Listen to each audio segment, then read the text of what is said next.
بسم اللہ الرحمن الرحیم۔ السلام علیکم، میں ہوں جسمین اور آپ مجھے سن رہے ہیں نیوز اے کیو گلوبل پر۔ آئیے بلیٹن کا آغاز کرتے ہیں۔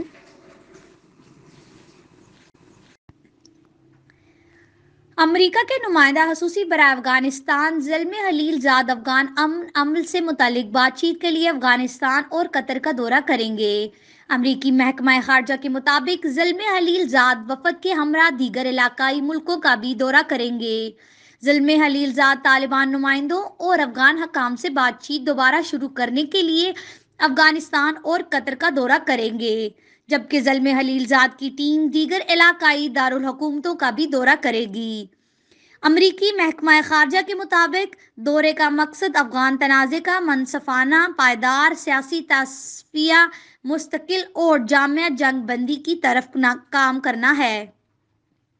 زلمے خلیل زاد کے دورے کی تاریخوں کا تعین کیا جا رہا ہے۔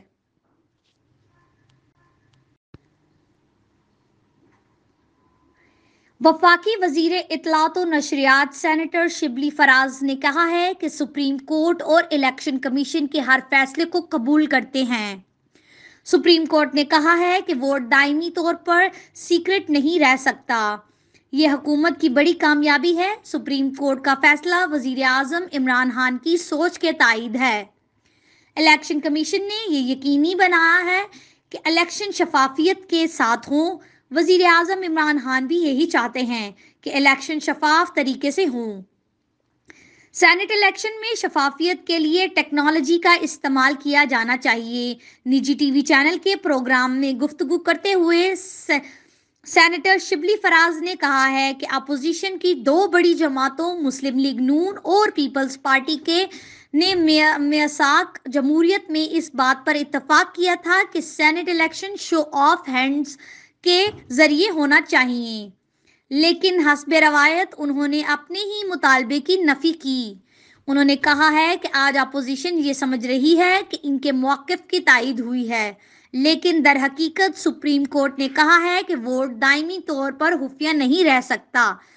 یہ ایک بڑا اقدام ہے۔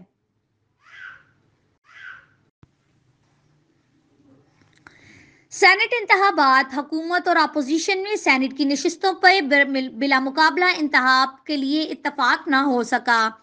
نجی ٹی وی کے مطابق آج سارا دن بلوچستان میں سینیٹ انتخابات کے حوالے سے ملاقاتوں اور جوڑ توڑ کا سلسلہ جاری رہا۔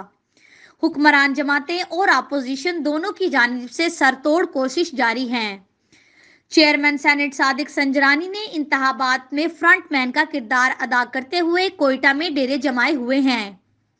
صادق سنجرانی کی سربراہی میں حکومتی وفد جمعیت علماء اسلام کے مرکزی سیکریٹری جنرل مولانا عبدالغفور حیدری کی رہائش گاہ پہنچا، جہاں پشتونخوا ملی عوام پارٹی کے سینیٹر عثمان کاکڑ سمیت دیگر رہنما موجود تھے۔ ملاقات کے دوران سینیٹ انتخابات کے حوالے صورتحال پر تفصیلی تبادلہ خیال کیا گیا۔ ذرائع کے مطابق چیئرمین سینیٹ کی جانب سے اپوزیشن کو 12 میں سے 4 نشستوں کی پیشکش کی گئی، تاہم اپوزیشن نے حکومت کے پیشکش کو مسترد کرتے ہوئے کہا ہے کہ اگر 50-50 کا فارمولہ ہو تو ہمیں کوئی اعتراض نہیں ہے، یا پھر 5 نشستیں ہوں۔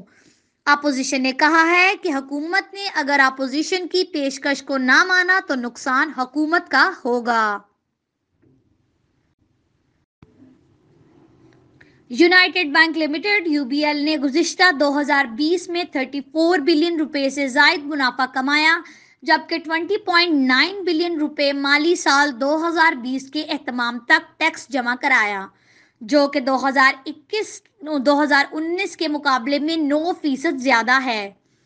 یہ نتائج UBL کی پرعزم ٹیم کی وجہ سے ہی حاصل ہوئے، جس نے کورونا میں درپیش مشکلات کے باوجود انتہائی نظم و ضبط اور استقامت کے ساتھ کام کیا۔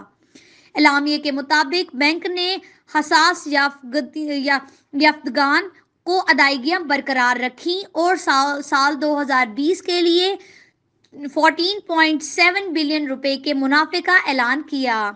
بینک کی مالی پوزیشن بھی مضبوط رہی اور کاروبار کو مزید وسعت دینے کے لیے مضبوط بنیاد فراہم کی۔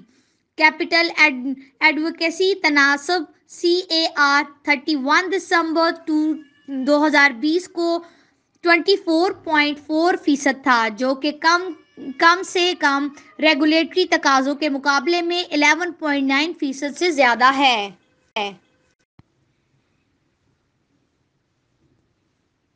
آپ سے ملیں گے اگلے بلیٹن میں کچھ نئی خبروں کے ساتھ۔ شکریہ۔ News AQ global.